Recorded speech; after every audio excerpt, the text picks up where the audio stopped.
Whoops, there we go. That's just proof that I'm not editing these little series of videos. Okay, Nick Dutch again. We're reading through a page on debunkingskeptics.com/page2.html. Sorry, .htm. This is the third video in the series, and we're just reading through it and just I'm discussing the occasional minor point here and there, but essentially we're just going through the information the way it's presented here.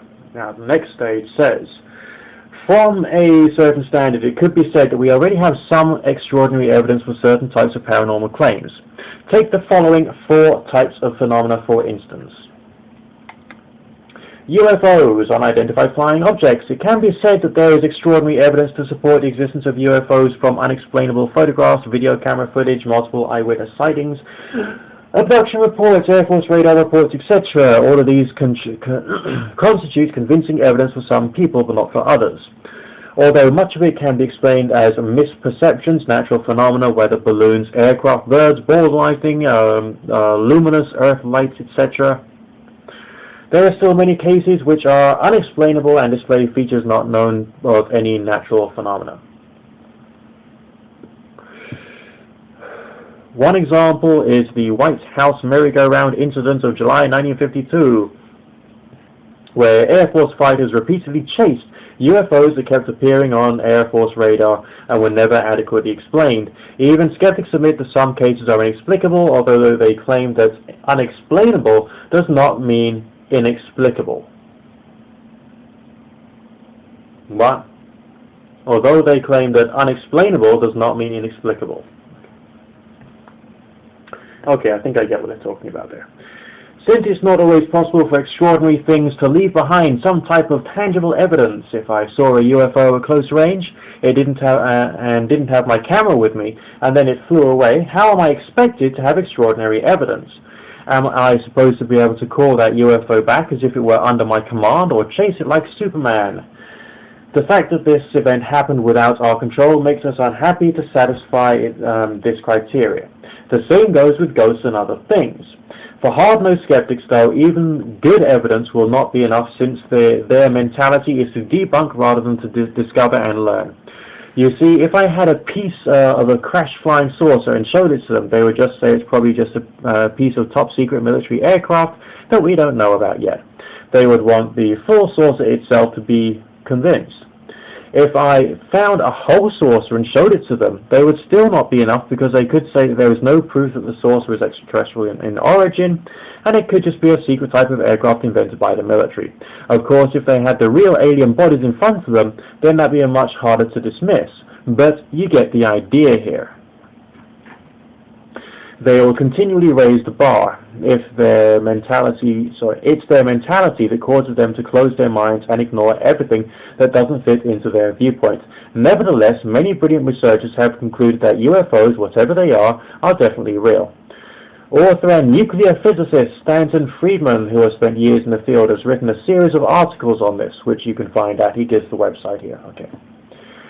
He has also published some well-researched and convincing books, such as Crash at Corsica, the U.S. Military Reveal and Cover-Up of UFO, Top Secret, Magic. Incidentally, Friedman issued a public challenge to the U.S. Air Force and publicly debate the Roswell incident, but his challenge has remained unanswered. Next, ghosts and spirits.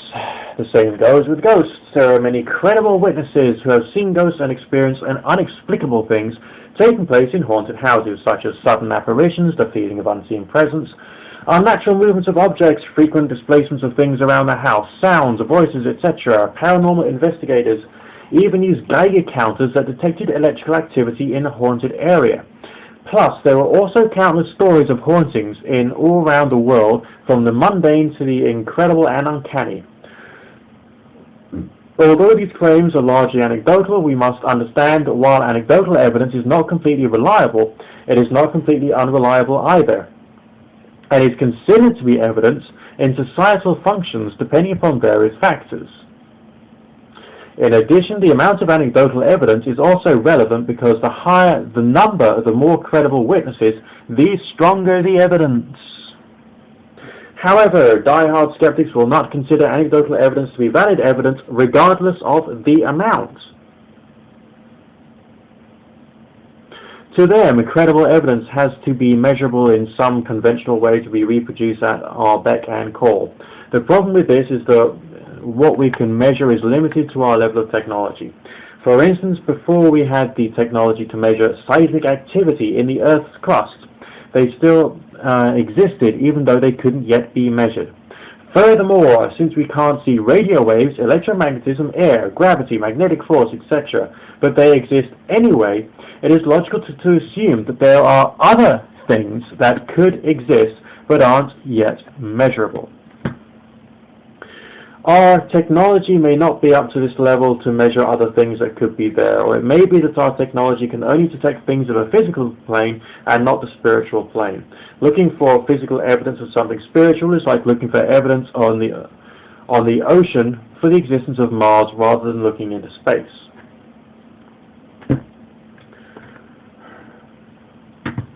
Extrasensory perception and telepathy. Okay.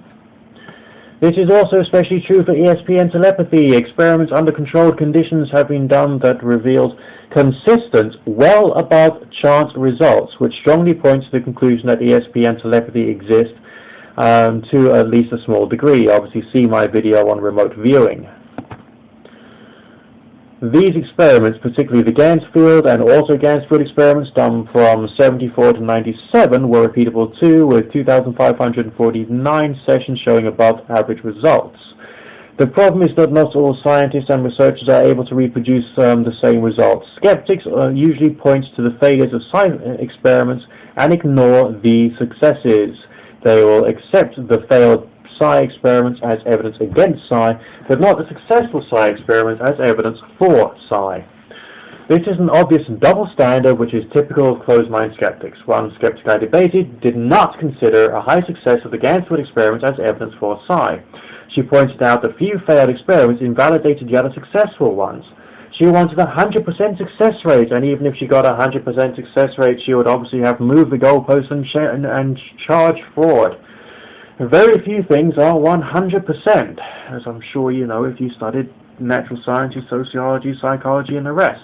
Again, I'm going to stop the video and then go on with this article. It's great fun, okay? Give me a second. Bye for now.